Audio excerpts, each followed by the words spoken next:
నమస్తే, నేను జీవి సత్యనారాయణ. ఈ వీడియోలో ఈ వారం ఎలా ఉండబోతుంది అనే దాని మీద కొన్ని అంశాలు మనం డిస్కస్ చేస్తాం. సుమారు 10 ఉన్నాయి కీలక అంశాలు. ఇవేంటి అనేది చూద్దాం. అంటే ఇది స్పష్టత రాలే, మార్కెట్కి స్పష్టత రావాలి. ఈ స్పష్టత అంటే ఏంటిది? ఈ సుంకాలు టారిఫ్లు ఏవైతుందో అది స్పష్టత అంటే డెసిషన్ పాజిటివా, నెగిటివా, పోస్ట్పోనా, న్యూట్రలా, ఆ సుంకాలు ఎంత వేస్తారు, ఎలా వేస్తారు, చర్చలకు వచ్చే దేశాలు, చర్చల్లో పాజిటివ్గా ఉన్నటువంటివి మ్యూచువల్గా ఏమేమి ఉన్నాయి, ఆ డిస్కషన్లు అన్నిటిని బట్టి స్పష్టత వచ్చాక మార్కెట్లు అనేది మొదలవుతుంది. అయితే ఈ జూలై 7వ తారీఖు నుంచి ఏదైతే ఉందో ఫెడరల్ రిజర్వ్, అది కూడా మీటింగ్లు ఉన్నాయి.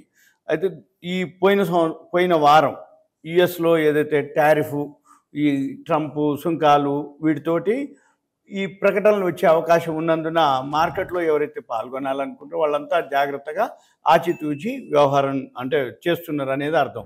మళ్ళీ ఈ మధ్యలోనే మనకి ఈ జేన్ స్ట్రీట్ ఒకటి ఇష్యూ రావటం, సెబీ బ్యాన్ చేయటం, వాళ్ళ మీద పెనాల్టీలు వేయటం, ఎస్క్రో అకౌంట్లో వాళ్ళు డిపాజిట్ చేయమంటాం, వాళ్ళకి నోటీసులు ఇవ్వటం, దాంతో మన ఫ్యూచర్స్ మార్కెట్లో కొంచెం ఎఫెక్ట్ రావటం, ఈ సెబీ ఏదైతే ఉందో ట్రేడింగ్ చేయకుండా నిషేధించటం, దీంతో జూలై 7 నుంచి ఏదైతే ప్రారంభమయ్యేటటువంటి ఏకీకరణ వారం అన్నమాట, అది జూన్, అది దాంతో కూడా మళ్ళీ రెండోది మనకి ఫస్ట్ క్వార్టర్ రిజల్ట్స్ వస్తాయి.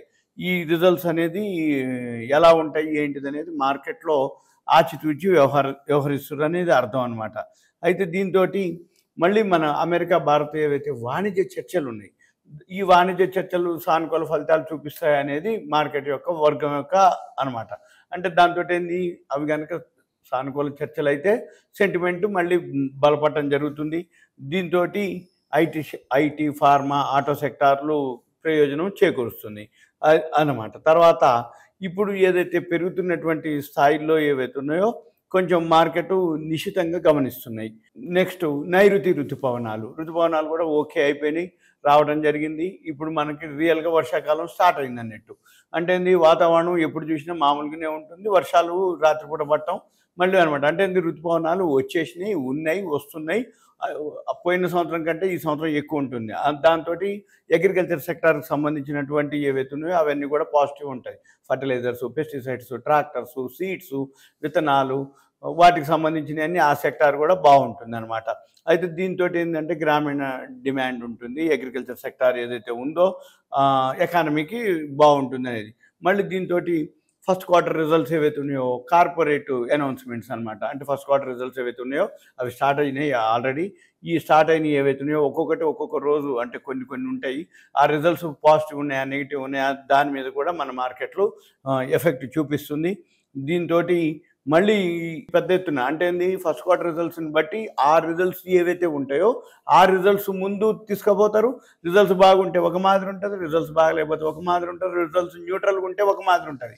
అయితే మనం చేయవలసింది ఏంటిది, రిజల్ట్స్ ముందు మీరు కనుక గెస్ చేసి అంతకుముందు యాన్యువల్ అంటే అంతకుముందు ఫస్ట్ క్వార్టర్ అంటే ఇప్పుడు ఫస్ట్ క్వార్టర్ రిజల్ట్స్ ఏవైతే ఉన్నాయో జూన్ 2024, జూన్ 2023, జూన్ 2022, జూన్ 2021 ఇట్లా లాస్ట్ ఇయర్ ఒక 2-3 ఏళ్ళు ఫస్ట్ క్వార్టర్ రిజల్ట్స్ ఎలా ఉన్నాయో చూసి ఈ ఫస్ట్ క్వార్టర్ కూడా పాజిటివ్ అనుకుంటే ఎంటర్ అవ్వటం ఒక పద్ధతి. లేదు, రెండో పద్ధతి ఏంది, రిజల్ట్స్ వచ్చిన తర్వాతనే రిజల్ట్స్ పాజిటివ్గా ఉంటే ఎంటర్ అవ్వటం ఒక పద్ధతి. రిజల్ట్స్ పాజిటివ్ రాని, నెగిటివ్ రాని, రిజల్ట్స్ వచ్చిన తర్వాత దాని యొక్క టెక్నికల్ తోటి మళ్ళీ ఎలా అవుతుంది అన్ని ఆ సెక్టార్లో ఏముంది, ఎంతవరకు ఉంది అనేది చూసి ఎంటర్ అవ్వటం ఇంకో పద్ధతి. అయితే ఇవన్నీ కూడా ఏమవుతుంది, సపోజ్ రిజల్ట్స్ ముందు పెరిగిందా తర్వాత పడుతుంది, రిజల్ట్స్ ముందు పడిందా తర్వాత పెరుగుతుంది. సపోజ్ రిజల్ట్స్ బాగున్నాయి అనుకోండి, ముందే పెరిగింది అనుకోండి, రిజల్ట్స్ బాగున్నాయి కాబట్టి పెరిగింది కాబట్టి పడుతుంది అనేది మళ్ళీ తర్వాత అంటారు. సపోజ్ రిజల్ట్స్ ముందు మీరు కనుక కొనుక్కుంటే రిజల్ట్స్ బాగలేవు అనుకోండి, బాగా పడిపోయే అవకాశాలు ఉన్నాయి.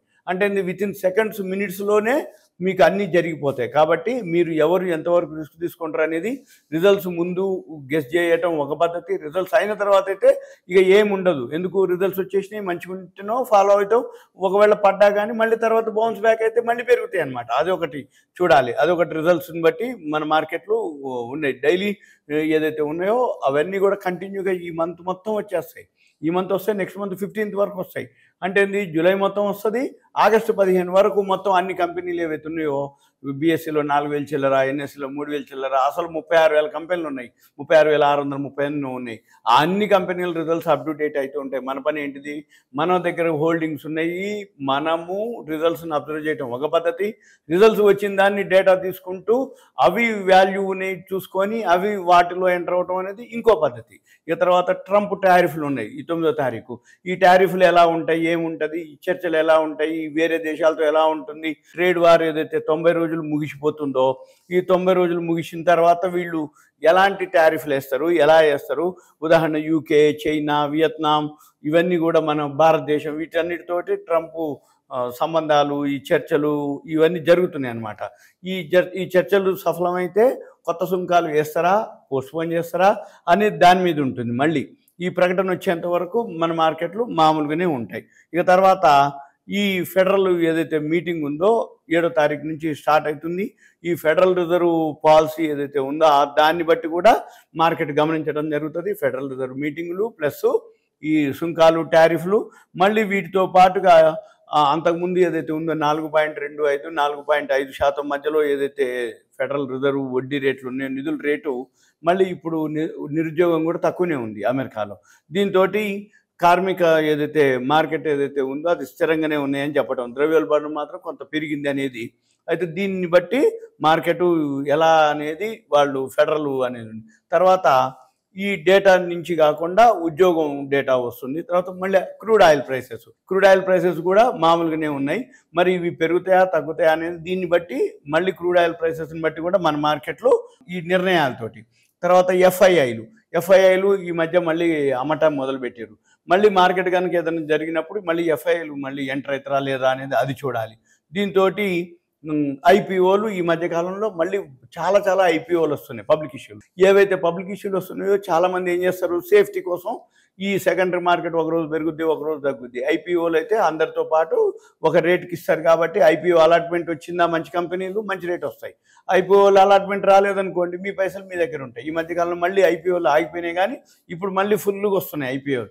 అందుకని ఈ ఫండ్స్ అన్ని మళ్ళీ అటు ఐపీఓలకి డైవర్ట్ అవుతాయి అన్నమాట. అవి వాటిల్లో 2 ఉంటాయి, స్మాల్ మీడియం ఎంటర్ప్రైజ్ ఎస్ఎంఈలు ఉంటాయి, పెద్దవి ఉంటాయి. ఇవన్నీ మనం ఐపీఓలు కూడా రాబోయే రోజుల్లో ఉన్నాయి అన్నమాట. మళ్ళీ వీటన్నిటితో పాటు ఎఫ్ఎండ్ఓలో ఏదైతే ఈ మధ్య జైన్ ఇష్యూ జరిగిందో దాని నుంచి ఈ వీక్లీలు ఆప్షన్స్ ఏవైతే ఉన్నాయో అవి కూడా మనం గమనించాలి. మళ్ళీ వీటితోటి ఇవన్నీ కూడా మనం గమనించినట్లయితే అంటే ఇన్ని కారణాలతోటి మన మార్కెట్లు ఎలా బిహేవ్ చేస్తాయి అనేది ఉంటుంది. అయితే ఈ ఎఫ్ఎండ్ఓలో ఫీచర్స్ అండ్ ఆప్షన్స్లో కొంచెం ఈ జైన్ తోటి ఆ మ్యూచువల్ ఫండ్ బ్యాన్ చేయటం, సెబీ వాళ్ళు మార్కెట్లు కొంచెం ఆప్షన్స్ చేసే వాళ్ళు తగ్గిపోవటం, టర్న్ ఓవర్ తగ్గిపోవటం, బిజినెస్ యొక్క వాల్యూమ్ తగ్గిపోద్ది. ఇన్వెస్టర్లు మామూలుగా వాళ్ళు కొనుక్కుంటారు మ్యూచువల్ ఫండ్స్ ఓకే, కానీ ఎఫ్ఎండ్ఓలో మాత్రం ఈ ఎఫెక్ట్ కొంతవరకు ఉంటుంది. అది కొన్నాళ్ళ వరకు. తర్వాత ఇవన్నీ ఏదున్నా ఎన్నా ఉండని ఈ సుంకాలు టారిఫ్లు కనుక అయిపోతే మార్కెట్లో మళ్ళీ ఉంటుంది. వీటితోటి గోల్డ్ సిల్వర్ కూడా మార్కెట్లో పడటం జరుగుతుంది. ఇవన్నీ మనం గమనించాలి. గమనించినట్లయితే అప్పుడు తర్వాత బోర్డు మీటింగ్లు రిజల్ట్స్ని బట్టి మళ్ళీ మనము ఆ షేర్లు పెరగడం జరుగుతుంది ఇండివిజువల్గా. ఎప్పుడైనా కానీ నిఫ్టీ ఆ సెన్సెక్స్లో వెయిటేజ్ ఉన్నాయి కనుక పెరగడం మొదలు పెడితే ఆటోమేటిక్గా సెన్సెక్స్ కానీ నిఫ్టీ కానీ పెరగడం జరుగుతుంది. కానీ ఇండివిజువల్గా వాల్యూ కనుక షేర్స్ ఉంటే మార్కెట్ పెరిగినా దానికి సంబంధం ఉండదు, మార్కెట్ తగ్గినా ఆ షేర్లో వాల్యూ వర్త్ ఉంటే అది పెరుగుతూ ఉంటుంది. అంటే ఆ షేర్ వాల్యూ వర్త్ అంటే అది బోనస్లనో, రైట్స్ అనో, స్ప్లిట్టింగ్ అనో, మెర్జింగ్ అనో, డీమెర్జింగ్ అనో, దానికి ఒక కంపెనీకి ఆర్డర్ వచ్చిందనో, లేకపోతే రిజల్ట్స్ బాగుండటమో, లేకపోతే ఇప్పుడు క్యాబినెట్ అప్రూవల్ చేసిందనో, లేకపోతే ఆ సెక్టార్కి ఏదైనా బెనిఫిట్ ఇచ్చిందనో, లేకపోతే ఇప్పుడు సుంకాలు టారిఫ్లతోటి మనం ఎక్స్పోర్ట్స్ ఏదైనా జరిగిందనుకోండి ఆ సెక్టార్ వరకు తీసుకెళ్తారు, ఆ సెక్టార్ వరకు పెరుగుతాయి, ఆ సెక్టార్లో వాల్యూ ఉన్నాయి ఇంకా పెరుగుతాయి అనమాట. ఇవన్నీ మనము గమనించి చేయాల్సి ఉంటుంది. ఇవన్నీ మీకు ఒక అవేర్నెస్, ఎడ్యుకేషన్, ఇన్ఫర్మేషన్ మాత్రమే. మీరు ఒకవేళ ఎవరికైనా ఇంట్రెస్ట్ ఉందంటే దయచేసి కాల్ చేయవద్దు. మీ పేరు, ఏరియా, వాట్సాప్ మెసేజ్ పెట్టి మీరు దేని మీద మనం డిస్కస్ చేయదలుచుకున్నామో ఒక మెసేజ్ పెడితే మనం డిస్కస్ చేయడానికి వీలవుతుంది. ఉంటా. Thank you. సెలవు.